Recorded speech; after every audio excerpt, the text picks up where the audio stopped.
네, 아이오스로스입니다. 장기요양 기간 3번 기간 재무회계 규칙에 대해서 설명드리도록 하겠습니다. 설명에 앞서서 해당 동영상 제공자는 이러한 경고문구 사유로 인해서 관련 내용에 법적 도의적 책임이 없음을 사전 고지드립니다. 장기요양 기간 재무회계 규칙 1조 목적을 보겠습니다. 우리가 회계를 왜 하냐 에서부터 시작을 하는데요. 바로 명확성, 공정성, 투명성을 목적으로 재무회계 규칙을 시행하는 겁니다. 그리고 현재 재무회계 규칙은 제 3번 기간 노인 장기요양법에 의해서 설립된 제 3번 기간에 대해서 논하고 있습니다. 그렇기 때문에 이번 기간인 재가노인 복지시설은 해당되지 않으니까 이번 기간 강의를 별도로 참고해 주세요. 현재 관련 규정과 법령 개정으로 인해서 이러한 주의사항들이 있습니다. 읽고 이해하시면 되고요.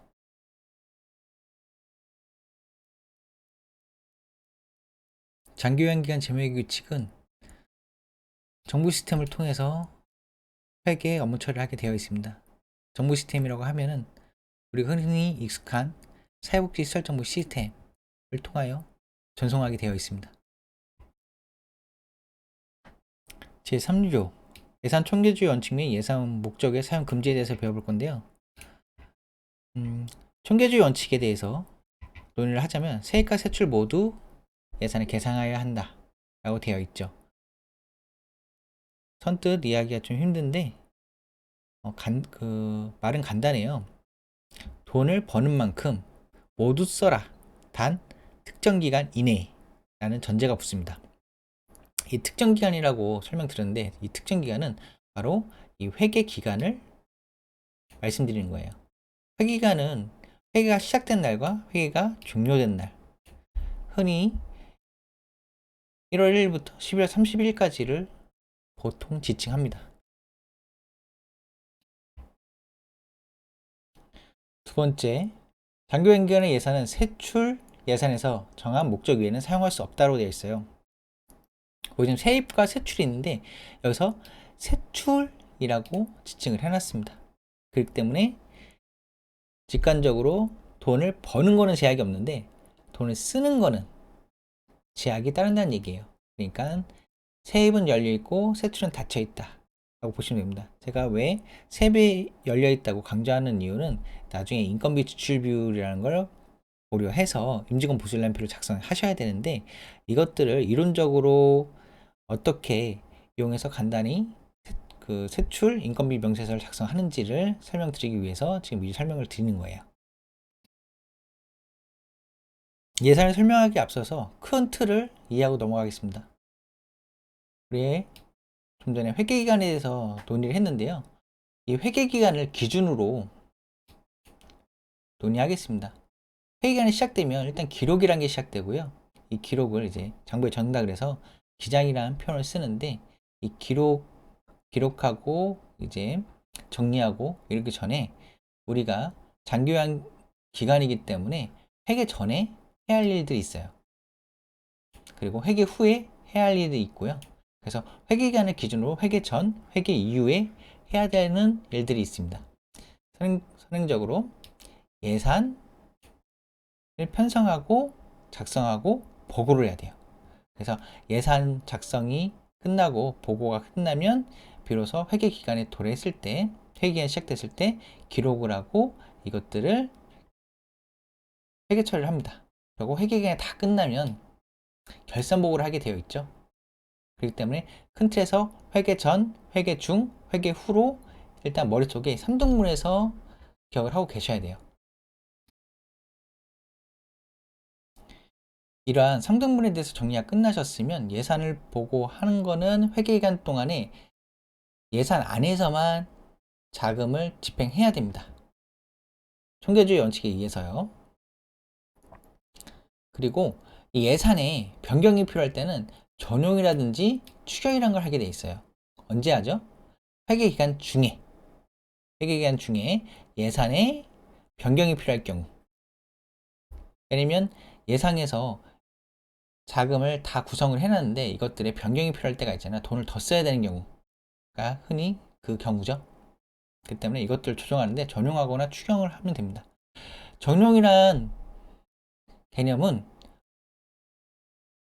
이 밑에 조항에서 따로 배워볼 거예요. 그리고 추경도 마찬가지고요. 지금은 예산에 대해서 먼저 배워보겠습니다. 예산에 대해서는 우리 회계안을 중심으로 회계 전에 이제 예산을 편성하고 제출해야겠죠. 우리 예산을 편성할 때는 회계기간이 시작되기 5일 전까지 보고하게 돼 있다고 여기 명시되어 있습니다. 그렇기 때문에 5일 전까지 어떤 걸 제출해야 되는지, 어떤 거를 작성해야 되는지 차차 배워보겠습니다. 예산서 제출은 딱 두 가지만 하시면 돼요. 세입세출 명세서하고 임직원 보수 일람표를 작성하시면 됩니다. 보시면 세입세출 명세서 그리고 임직원 보수 일람표를 작성해서 보고하시면 되는데, 세입과 세출 명세서는 개념을 이제 관항목을 정해서 세부적으로 구성하시면 되는데, 임직원 보수 일람표는 세출 명세서의 일부분이라고 보시면 돼요. 왜냐면 인건비이기 때문에 비용이잖아요. 그래서 돈을 쓰는 개념이기 때문에 임직원 보수 일람표는 세출의 일부분이다 라고 이 분류를 기억하고 계셨다가 예산 작성할 때 잘 편성하시면 됩니다. 보시면 세입세출 명세서하고 임직원 보수 일람표를 작성하셔야 되는데, 이것들 중 뭘 가장 먼저 작성해야 될까요? 저한테 이제 먼저 물으신다면 임직원 보수 일람표를 먼저 작성을 하시면 돼요. 세부 내역 중에 하나니까. 그러고 세입세출 명세서를 작성할 겁니다. 그러면 임직원 보수 일람표를 어떻게 짜냐? 인건비에 대해서 짜는 거예요. 인건비에 대해서 짜는데, 인건비는 두 가지로 나눕니다. 인력 구분에 있어 간접비와 직접비로 구분이 돼요. 간접비와 직접비는 직접 제공 인력이냐, 간접 제공 인력이냐 이런 것도 있고요. 간접 제공 인력이라도 장교양 요원에 해당이 되면은 이것들을 인건비 지출 비율에 인건비 인정을 받아요. 그 기준은 고시 내용에서 정하고 있습니다. 왜 고시 내용에서 정하고 있냐면 장교양 보험법에 의해서 정해놓은 게 있어요. 그거는 바로 이 조항 때문에 그랬습니다.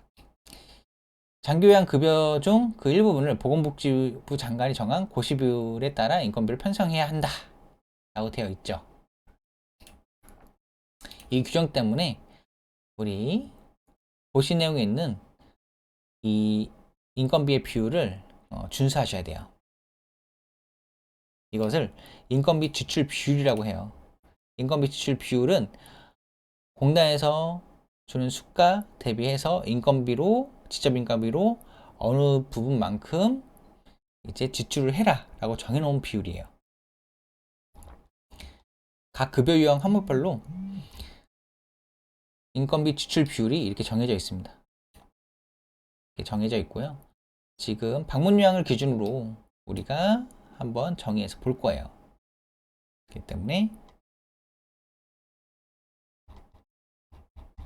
책자 내용 참고하셔서 잘 읽어 보시고요. 우리가 예산서를 짤 때 전반적인 큰 틀은 뭐부터 작성하고 어떻게 완성해 가야 되는지에 대해서 이 그림을 갖다가 설명을 순서대로 해보겠습니다.